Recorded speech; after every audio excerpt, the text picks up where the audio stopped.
Sejam bem-vindos à nossa segunda aula do curso de Noções de Criminalística. Seja bem-vindo mesmo, tá? Não é mentira não, é verdade.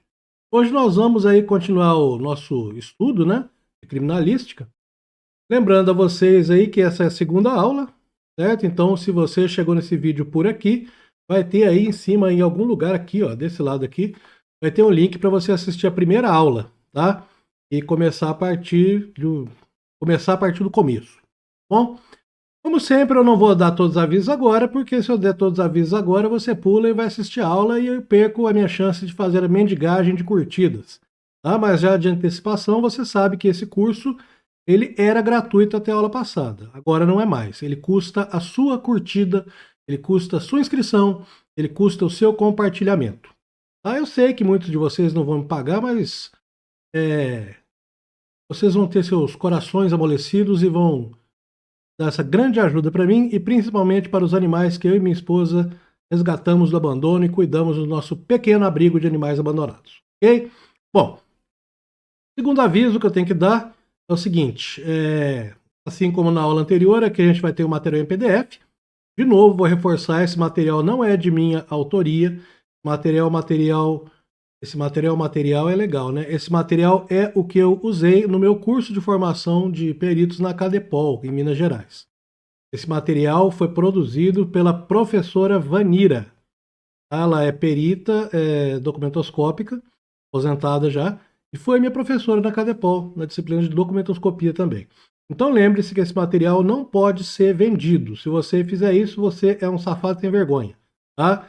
O material está disponível em PDF para você fazer o download no link que está aí debaixo da descrição do vídeo. Ok? Tinha outro aviso? Tinha, mas esqueci qual é. Então vamos direto para a nossa aula.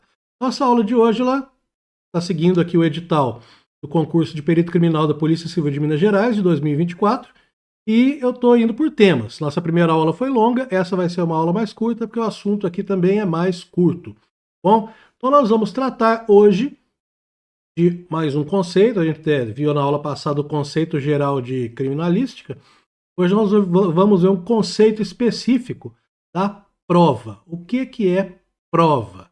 Prova, né, já é a primeira coisa que você vai ter que fazer. A segunda coisa que você vai ter que fazer no concurso, a primeira inscrição. Certo? E o que é a prova? É justamente um instrumento que a banca ou a Polícia Civil vai ter e atesta a sua capacidade de prosseguir aí no concurso e fazer um curso de formação policial, se tornar um perito criminal da Polícia Civil de Minas Gerais. Belo e formoso, assim como eu. Só que esse não é o conceito de prova que nós precisamos, né? No dia a dia, no geral, a gente tem um conceito muito abrangente de prova. E na delegacia você vai ouvir falar muito disso e algumas vezes você vai dar risada. Daqui a pouco eu vou falar disso. Mas no nosso caso, os conceitos de prova que interessam é o seguinte: prova. Tudo aquilo que pode nos convencer da certeza de algum fato,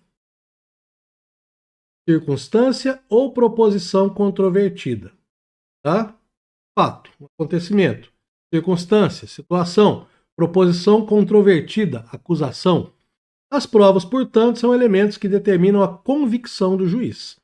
Certo? O juiz ele não julga apenas pela sua vontade, ou pelo menos não deve fazer isso. Não é pelo seu desejo, porque ele achou você bonito e o outro feio. Ele julga baseado em provas, em evidências. Tá? Uma segunda definição que a gente tem: tudo aquilo que demonstra a veracidade de proposição ou a realidade de um fato. Parecido com a primeira afirmativa, aí, primeira definição, porém um pouco menos detalhado. Né? E a prova jurídica, que nos interessa, é aquela que é relativa ou está ou entra no mundo do direito. Tá? Ou seja, a prova jurídica, se ela se relaciona, se ela já está ou se ela entra no mundo do direito. Então, provas são utilizadas, né, em situações de acusações, no caso da justiça criminal, questionamentos, no caso da justiça civil, certo? A prova muitas vezes é utilizada não como acusação, mas como defesa. Bom, se você tem maneiras de provar que você não estava em determinado local e um fato ocorreu, naquela data e horário, você está, né, apresentando o quê? Como é que fala? Entre aspas, né? Um objeto e pode convencer o juiz da sua inocência, tá? Ou da sua não culpabilidade. Ok? Eu falei objeto para não falar coisa, que é muito vulgar. Certo? Então a nossa prova que nós vamos trabalhar aqui é a prova jurídica. E está dentro desses conceitos, né? Que foram colocados aí nas letras A e B. Prova técnica, que é a que vocês, peritos, vão produzir para o juiz. Daqui a pouco nós vamos ver que o juiz trabalha não só com a prova técnica. Tá? Prova técnica é aquela extraída dos exames feitos pelos peritos. Lembra que eu falei na aula passada? Que o perito ele faz levantamento de local, então ele faz um exame naquele local. E ali ele extrai algumas provas. Nos vestígios físicos encontrados em locais, nas pessoas, no suspeito ou no criminoso. É aquela feita com a intervenção de técnicos, chamados peritos, que somos nós e serão vocês também, por meio de exames, vistorias e avaliações. Você faz procedimentos, chamados de exames, vistorias, você vai lá, observa, anota tudo de um local, e avaliações. Você mede, você valora, tá? E por aí vai. Algumas vezes você tem que fazer perícias de dano, você tem que valorar o dano, o prejuízo que a vítima sofreu. Certo? Um tipo de prova também. Tá? Muito bem, então a nossa prova, a prova dos peritos, a prova que nós peritos trabalhamos é a prova técnica, certo? Também chamada de prova material. Então quais são as formas de provas? Direta, comprovadas pela observação, testemunho e confissão, tá? Então é muito interessante isso aqui, porque você pensa que esse tipo de prova é indireta, não é, ela é direta. Então, você viu, outra pessoa viu e testemunhou, eu sou culpado de alguma coisa e eu confesso, tá? Bom, então se eu já tenho essas provas, para que eu preciso de mais? Porque pelo Código de Processo Penal, só essas provas não bastam, tá? Você precisa produzir o máximo de provas possíveis, incluindo as provas técnicas, tá? Que são basicamente, praticamente irrefutáveis, tá? Até aqui em Minas Gerais, no Instituto de Criminalística, na Superintendência de Polícia Técnica e Científica, a gente tinha um slogan que chamava a perícia prova, tá? Ou seja, quando a perícia provava, essa prova poderia ser até questionada, mas provou, está provado, tá? Bom, prova indireta é aquela que chegamos através da prova pericial. Então, a direta é aquela produzida por pessoas que viram, tá? Pessoas que testemunharam ou pessoas que participaram de um determinado fato. Você matou fulano? Matei, tá? E a prova indireta é aquela que chegamos através da prova pericial, certo? Um caso muito interessante para vocês verem, né, que a importância do conjunto probatório é o assassinato da Elisa Samúdio pelo goleiro Bruno, né? Esse caso é interessante por quê? Porque o corpo da Elisa Samúdio não foi encontrado até hoje, certo? E ninguém fala onde estava o corpo dela, mas houve outras provas, eu não tive acesso ao procedimento inteiro, mas está disponível aí na internet, em livros, várias reportagens, o conjunto probatório que foi utilizado aí pelo delegado na época, o Dr. Edson Moreira, que também foi meu professor na Cadepol. Tá? Também foi professor meu nosso lá em 2000, meu não, professor nosso lá em 2009. Era chefe do DHPP, Departamento de Homicídios e Proteção à Pessoa. Tá? Então tomem cuidado para não fazer essa confusão. A prova direta não é a prova pericial. A prova pericial é a prova indireta. Tá? Ela é obtida a partir de vestígios. Certa prova direta é aquela comprovada por observação, testemunho ou confissão. Bom, muito bem. Esta aqui é uma prova indireta. Por que é uma prova indireta? Porque, ó, polícia militar pegou essa moto, isso é um motor de moto, tá, gente? Polícia militar pegou essa moto, mandou o guincho levar para o pátio, colocou no boletim de ocorrência que essa moto estava com uma danificação, adulteração na numeração do motor. Numeração do motor, deixa eu ver se tem o mouse. Tem. Numeração do motor, ele fica bem aqui, ó, onde está passando meu mouse aqui. A motocicleta Honda, tá? Aqui ficaria a numeração do motor.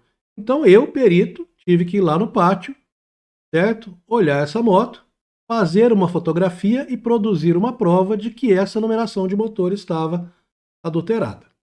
certo? Então essa é a prova indireta. A direta foi o policial. Ó, senhor delegado, pegamos aqui essa moto com o motor adulterado, tá? Essa também é uma outra prova indireta. Isso é uma faca suja de alguma coisa vermelha. Você pode falar que é sangue? Não, não pode. Apesar de você chegar no local e já saber que é sangue, você não pode chegar no laudo pericial e falar: ó, essa faca está suja de sangue. Você vai falar: essa faca está suja com uma substância vermelha com características de sangue. Ela vai ser enviada a um laboratório na própria seção no próprio posto pericial que você trabalhar vai ter um kitzinho de teste que vai comprovar se isso é sangue humano. Bom, um outro caso. Isso aí o que é? Agarrar um pé no fundo de uma garrafa térmica, daquela de 5 litros. E não sei se vocês percebem, ela aqui está suja de substância vermelha com características de sangue humano. Isso aqui foi um caso que aconteceu, não me lembro bem aonde, mas eu acho que foi na cidade de Perdizes. Eu acho que foi na cidade de Perdizes, fica ali no oeste, bem no oeste de Minas, já perto do Triângulo Mineiro, em que 2 embriagados discutiram, um matou o outro com a garrafa térmica. Patifou a garrafa térmica na cabeça do cara. Matou. Isso é uma prova indireta. Por quê? Porque eu chego e falo: o cara matou o outro com a garrafa térmica. Você acredita nisso? Ah, não acredito, mas eu vi. Ah, você tá mentindo. Aí eu chego lá com um pedaço de garrafa térmica que tá impregnado com o sangue da vítima. Caramba! Você não pode ter sujado isso aí com o sangue do cara também, não? Não, porque você tem ali formas específicas, né? De manchas de sangue que mostram que elas foram produzidas ali por um determinado tipo de contato. Ok? Essa aqui também é muito interessante, foi em Sacramento. Né? Essa é uma foto que está tratada, é claro. Isso foi um caso de luminol, tá? Luminol, a gente tinha um carro aqui onde houve um testemunho de um envolvido no crime. Carregaram a moça aí que foi assassinada e ela sujou o carro com sangue. Só que eles lavaram o carro, né, para tirar o sangue visível, certo? E o delegado falou: olha, eles falaram, a minha prova direta diz que a moça foi carregada dentro desse carro. Eu preciso agora de uma prova indireta que comprove, né, o que ele disse. Eu fui lá, fiz o luminol, esses pontos brilhantes azuis aí são pontos em que houve contato com sangue. Mesmo depois de lavado, ele não sai. Tá? Isso aí reage com a hemoglobina do sangue, impregnada lá mesmo depois que você lave a superfície. Ok? Muito bem. Prova técnica. Nossa prova. Extraída dos exames feitos pelos peritos nos vestígios físicos encontrados nos locais da pessoa da vítima, no suspeito ou no criminoso. Tá? Muitas vezes você vai fazer exames que você não vai conseguir nada. Imagine que eu tivesse feito um exame naquele carro lá, por exemplo, e não tivesse aparecido nenhum vestígio latente de sangue. Eu falo: olha, você pode até ter carregado a menina desse carro aqui, mas ela não estava sangrando, não. Tá? Porque seria impossível fazer uma limpeza que não deixasse uma mínima fração de sangue ali que pudesse ser detectada. Certo? Então, essa nossa prova é sempre a prova que vai vir a partir de exames técnicos, tá? Feitos por nós. Os vestígios de locais, na pessoa da vítima, ó, na pessoa da vítima, no suspeito ou no criminoso. Ah, a gente faz perícia em pessoas também? Algumas sim. Uma muito famosa é o chamado residuográfico. Quando a pessoa dispara uma arma de fogo, né, as resíduos, né, da munição do disparo costumam ficar aqui, nessa posição aqui da mão, ó. Tá? Nessa prega entre o polegar e o indicador, certo? Esse exame é feito, segundo a foto aí, a partir de uma substância ácida, né, em contato com a pele da pessoa, remove aqueles vestígios e eles são enviados para o laboratório. E ali você tem, né, um perito coletando uma amostra de uma substância vermelha semelhante ou com características de sangue, tá? Muito cuidado com isso, a gente não fala diretamente que é sangue, não. É que você tenha visto o sangue saindo do corpo da pessoa, aí você pode falar, tá? Você chega lá, tem um corpo, vítima de homicídio, com faca, e você vê o corpo em cima de uma poça de sangue bem embaixo do ferimento. Você vira e fala sangue, mas quando o corpo não está lá, geralmente a gente fala substância semelhante a sangue. Aí vai ser feito o exame para comprovar que é sangue, para comprovar que o sangue é da vítima, etc, e etc, e etc. Tá? Tipos de prova. Confessional, advinda das declarações do autor do delito. Confissão. O cara vai lá, faz uma confissão para ter tipo uma atenuante na sua pena lá, porque ele colaborou com a justiça. Testemunhal resulta de declarações de pessoas regularmente chamadas a juízo para dizerem o que sabe sobre o fato. Você pode ser arrolado como testemunha, né? Ah, teve uma coisa, uma confusão lá na rua da minha casa e alguém vai lá e fala que eu vi isso aí. Aí o juiz vai lá e te chama. Você viu isso aqui mesmo? Você conhece? Você sabe? Normalmente essas pessoas já são identificadas pela polícia antes, né? Mas estou dando um exemplo assim bem toscão.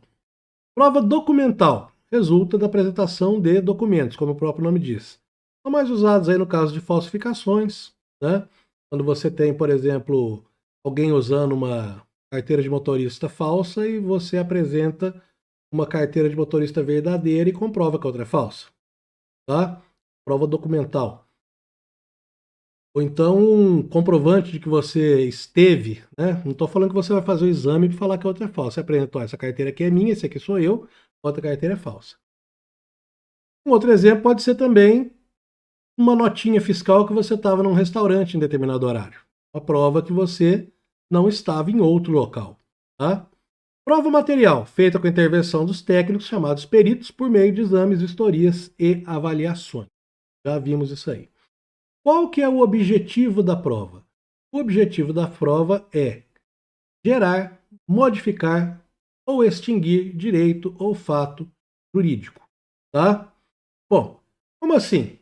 Uma prova, ela pode gerar um fato jurídico, certo? Aqui nessa época nós estamos aqui em Minas Gerais sofrendo aí com fumaça de queimada que está vindo do estado de São Paulo, certo?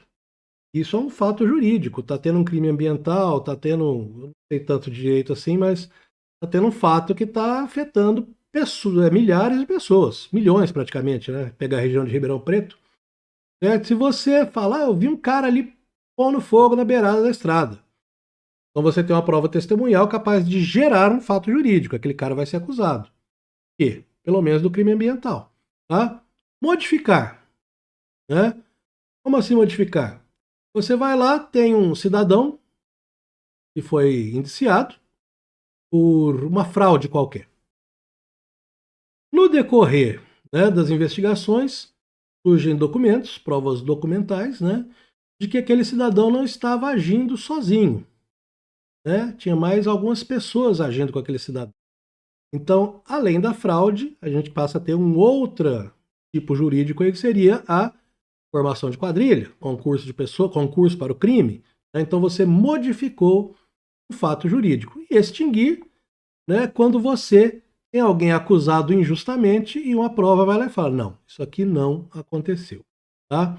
Isso aí é bem interessante, né, que muitas vezes a gente tem uma ideia de que a perícia serve para acusar alguém, né, para provar que alguém cometeu um crime. Mas a verdade é que grande parte das vezes nós fazemos perícias demonstrando que não houve um crime, para que não haja uma acusação injusta, tá? Sim, de cabeça agora eu não me lembro de nenhum caso que eu trabalhei, não. Mas, trabalhei assim, em casos pequenos, bobos, mas assim, de cabeça eu não lembro de nenhum, não, tá? Mas é importante, isso é interessante, porque a gente tem uma noção só de acusação, acusação, acusação, acusação. Mas muitas vezes a função da acidentes de trânsito, principalmente, muitas vezes a função da perícia é justamente evitar que alguém seja injustamente indiciado, certo? Muito bem. Corpo de delito. É uma expressão famosa, é uma expressão muito antiga. E até hoje se fala corpo de delito para exames corporais, digamos assim, né? Exames nos corpos das pessoas. Porque a gente tem até hoje um documento que deve acompanhar as prisões chamado auto de corpo de delito. A polícia pega o cara, passa com ele numa unidade médica, o médico faz um relatório e fala, o cara não tem ferimento, isso, isso, isso e isso. Ou então o cara tá assim, assim, assado. Tá? Daí, e também no Instituto Médico Legal, né? Muitas vezes a pessoa vai lá fazer a perícia no vivo, que eles falam, fazer um exame de corpo de delito. Mas quando fala corpo de delito, não é o corpo humano, tá? Corpo é qualquer objeto, tá? Corpo de prova, por exemplo. Conjunto de elementos sensíveis ao fato criminoso. Antigamente significava exames procedidos no corpo da vítima. Bom, como assim elementos sensíveis ao fato criminoso? Se para entrar em uma determinada loja você precisou quebrar um vidro, né, aquele vidro foi sensível ao fato criminoso. Então ali você está fazendo um exame de corpo de delito. Qual é o corpo? O corpo é o vidro. Qual é o delito? O delito é o furto. Tá? Muito bem. Delito, quando o ilícito penal, ou seja, quando a ação do criminoso deixa vestígios materiais suscetíveis de exame ou perícia, direto, perdão. Tá? Quando o ilícito penal, ou seja, quando a ação do criminoso deixa vestígios materiais suscetíveis de exame ou perícia. Então você tem ali um levantamento de uma impressão digital. Tá? Isso é um corpo de delito direto. Você foi lá, você levantou aquele vestígio e ele possivelmente pode ter se tornado um indício.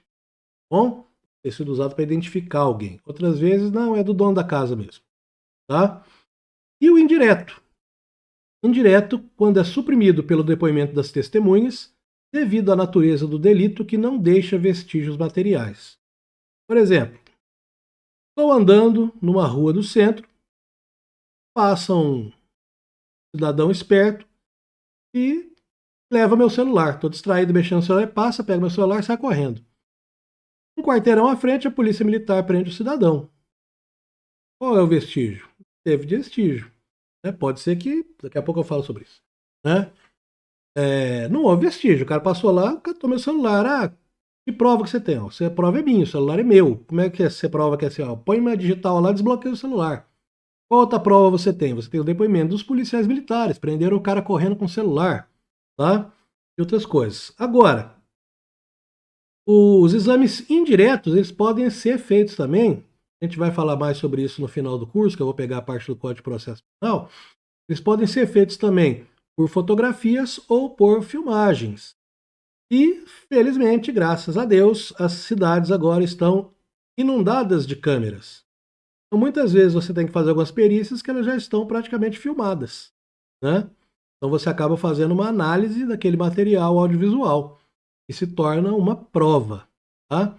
Ou seja, o vídeo em si não é uma prova. A prova é a análise que você vai fazer, escolher alguns quadros ali, tá? E fazer materializar isso no laudo pericial, ok?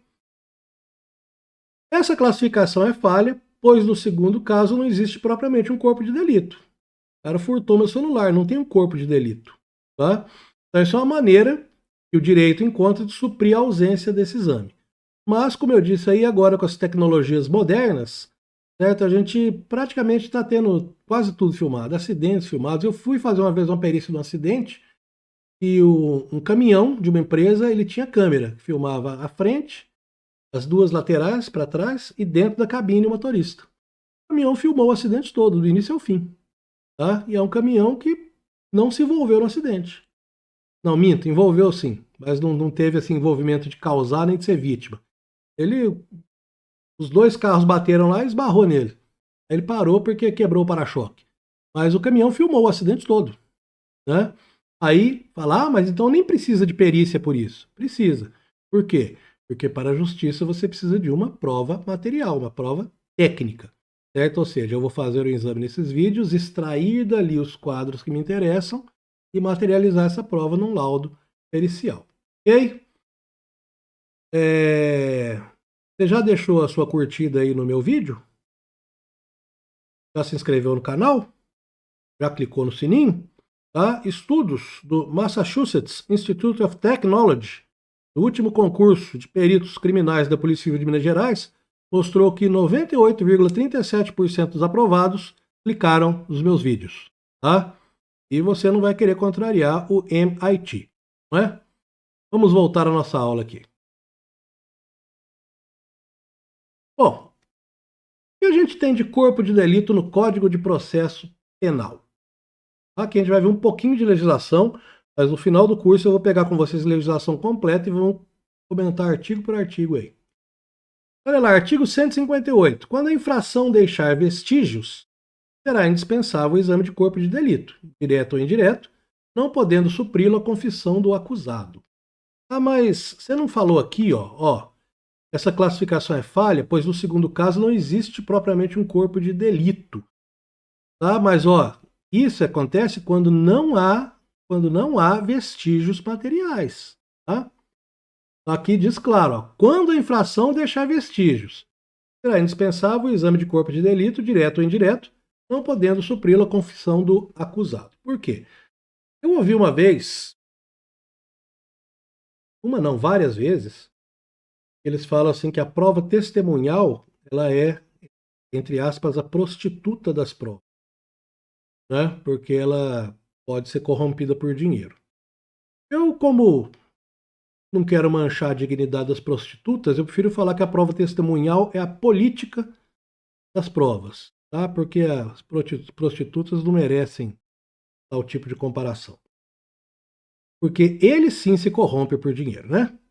Então, a prova testemunhal, ela é corrompível por dinheiro. Se alguém chegar aqui para mim e falar, olha, vamos supor que eu chego aqui, tem alguém da minha família doente e precisa de muito dinheiro para fazer um tratamento muito caro, tá?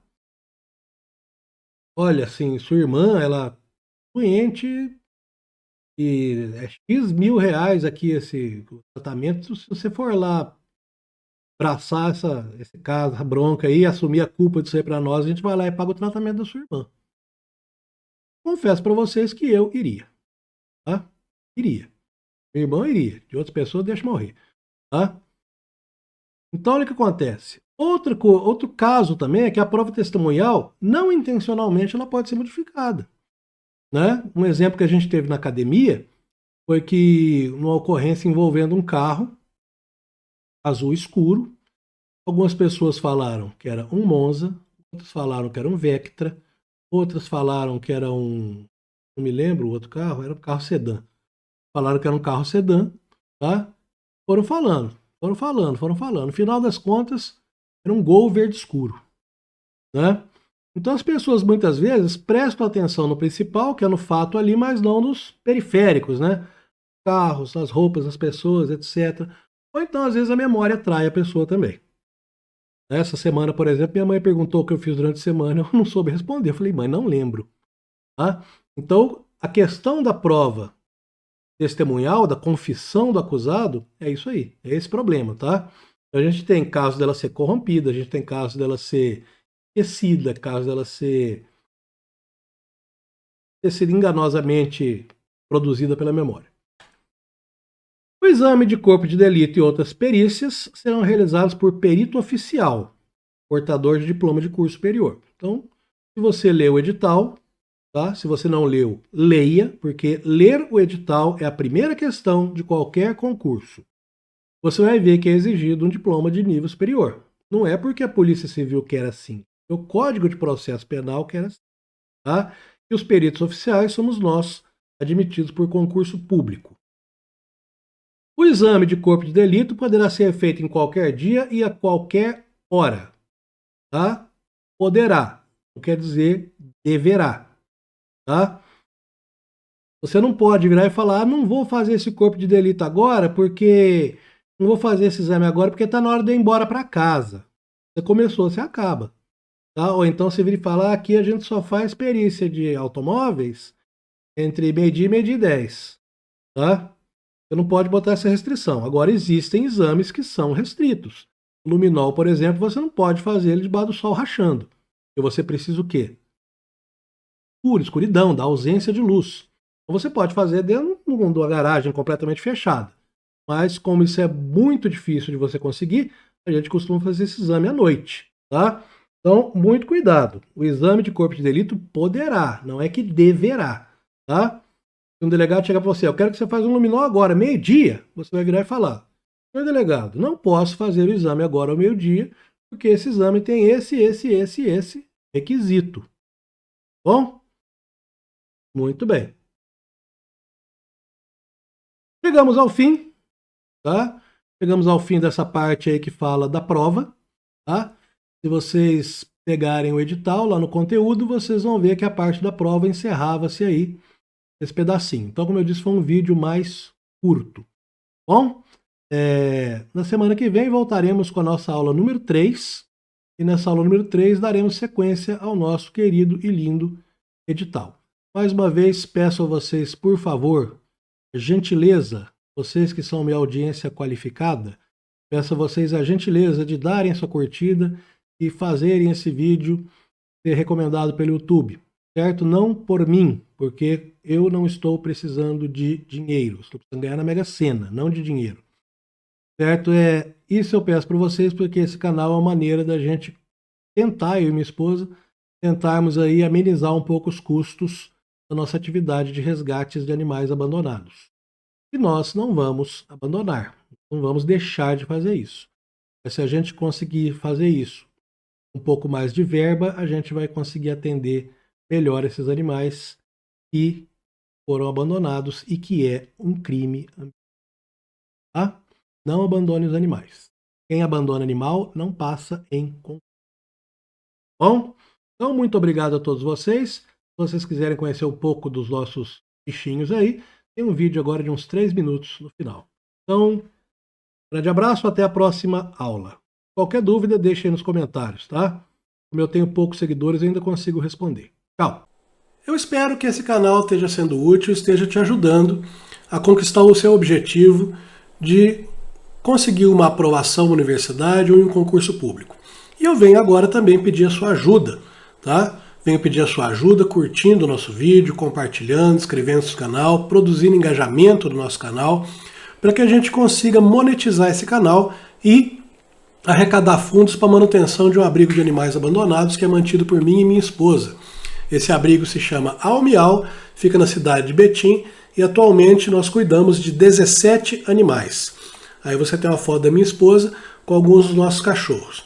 E os animais eles são abandonados principalmente porque estão idosos e ou geram despesas veterinárias. No caso do cachorro que está no colo dela, o Boris, ele é um cachorro de raça, acreditamos seja um American Bully, certo? E ele foi abandonado na rodovia que liga Belo Horizonte a Araxá, justamente por ser idoso.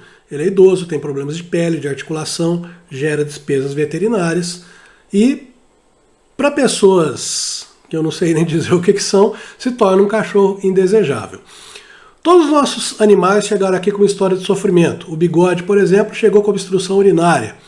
Foi colocado na rua. A despesa dele ficou em R$7.000. O Hulk é um gato que sofreu fratura. Também não ficou com uma despesa pequena. São procedimentos caros, certo? E a Belinha, por exemplo, foi atropelada. Também gerou despesa para que ela pudesse ter a sua patinha engessada. Tomou um banho também e agora está aí feliz. Nem todos os animais que estão aqui são abandonados, mas todos têm história de sofrimento. O Zeus, por exemplo, esse pitbullzinho desnutrido que vocês estão vendo na foto, foi resgatado de um acidente pelo corpo de bombeiros junto com o irmãozinho dele. Ele foi resgatado de um veículo que estava numa ribanceira de praticamente 10 metros de profundidade. Infelizmente, os ocupantes do carro faleceram.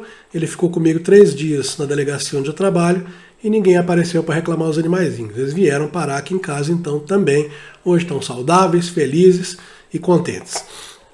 As despesas de um abrigo de animais, elas são altas. A gente tem alimentação, a gente tem higiene, a gente tem veterinário, controle de pulgas. Não basta só colocar os animais da rua para dentro.